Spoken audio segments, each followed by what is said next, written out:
It's May, which means time to look at the best games coming out on Steam over the next 31 days. And it's exciting because this video has more titles than any preview video that I've done before. What that means is, if there is not a game for you here, I don't know what I have done to miss one. Leave a comment, let me know which game you're looking forward to, let's go. Kicking it off with Foundry, a factory automation game set within a voxel world that has clearly said, screw size-based limits. Automation games are really ramping up in terms of how many titles that have been released recently, and this is another game that will have you doing the simple stuff before researching and designing ways that you can get everything producing all by itself. The real selling point of difference here is the large scope of world that you play on, with the ability to build your factories in locations that you usually wouldn't have access to. Foundry releases into early access on May the 2nd. Homeworld 3 is just so impressive and clearly one of, if not the best, in this style genre. A tactical RTS with sci-fi story elements that lets you plan your strategy in a 3D space environment that has so much detail to get your head around. The impressive world design, based around huge crumbling remains of an ancient civilization, allow an array of options about how you want to press your attack. In addition to an engaging campaign mode, there is a new War Games mode in which you will get to take on randomized missions, and Homeworld 3 is very likely to be the most played game early on in this list, with a release date set for the 13th of May.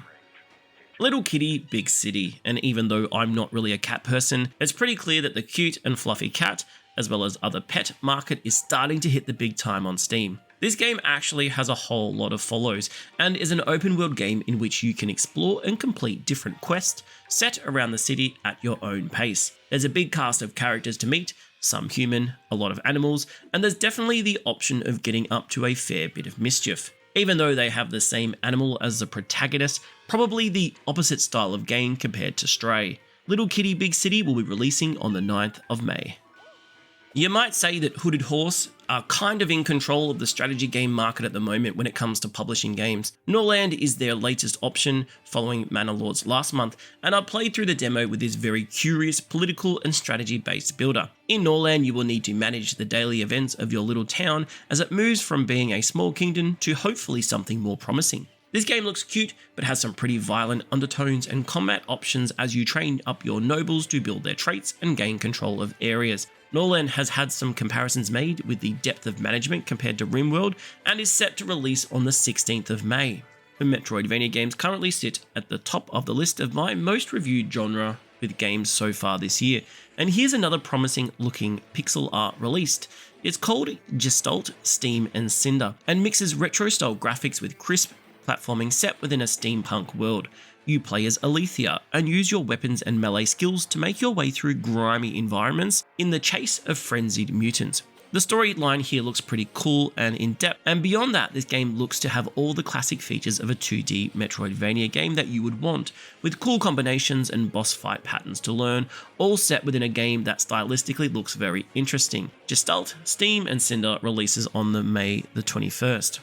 Talking about style, this game could easily sit atop the list of the coolest, most stylish looking game releasing in the month of May. And as the trailer tells you, this is old school anime action.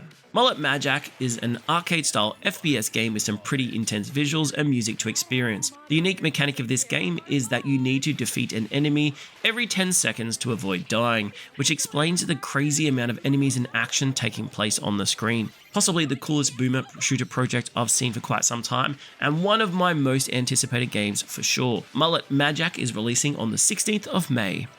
I'm really enjoying that we're seeing more driving-themed narrative games outside the AAA budget market that I'm not a huge fan of. Heading Out looks really intriguing as a game inspired by the old road movies of the past, with epic police chases and outlaws on the run. Heading Out lets you choose the reasons which impact the path that you will take and who you will meet along the way. The graphics are unique, and there's a lot of attention put into play with the music and the radio in the game. Heading Out hits Steam on the 7th of May.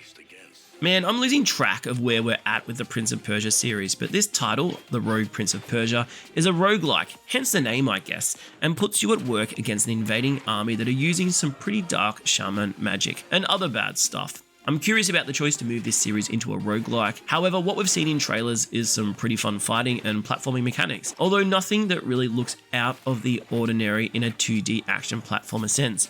Still, if it's done well, this could be a fun release. The Rogue Prince of Persia comes out on the 14th of May. RoboBeat is awesome and stands alone as the only game on this list that I've not only played, but I actually made a review for as well. Another roguelike game, this time a first-person shooter that has this interesting mechanic in that your damage is dictated to by how well you can shoot on the beat of the music, of which you get to choose at the beginning of your run. Be expecting really fast-paced shooting and platforming, alongside crazy guns and abilities that made this game just a whole lot of fun to play through each run. There's boss fights involved, which I enjoyed less than the normal gunplay, and obviously the music is rocking. RoboBeat hits Steam on the 16th of May, highly recommended. Gatekeepers is a fast-paced action roguelike game that believes that the best way to fill the screen is with projectiles and enemies to shoot. This top-down shooter allows you to play with up to 7 friends and has a whole lot of items to upgrade on your journey. I played an earlier version of this game and the boss fights and pace were shining lights, although it did lack a bit of polish back then, so I'll be expecting an awesome and optimized version when this one hits on the 10th of May.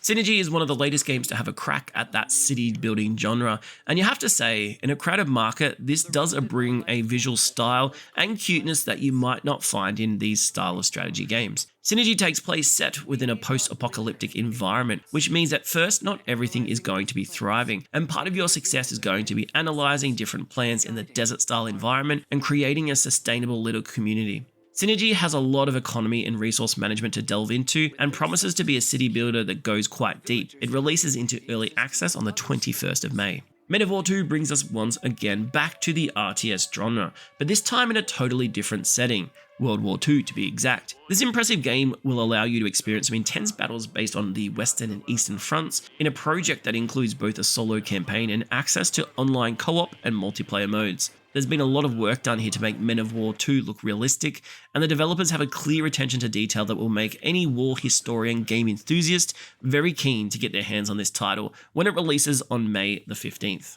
Let's jump into another very impressive looking boomer shooter, this time in the form of Celico, a hectic action game set during an invasion of a facility that's housing the last surviving refugees of Earth. You're the good lady here, and your job is to investigate what's been happening whilst blowing up everything in this very destructible world. A story-driven game with intense action, Celico sits comfortably alongside Mullet Majak as one of the 2 cooler FPS titles releasing this month on May the 30th. Gift is a heartfelt platformer game that mixes fantasy and reality as our main guy wakes up on a luxury cruise ship, which sounds awesome, but it's sinking, which kinda sucks, right? Gift is a puzzle game that looks very familiar with its mechanic and uses the tilting world of a sinking ship to move the world around, giving you access to some characters to communicate with and save on your way to escaping. A nice looking title for sure. Gift releases on the 8th of May.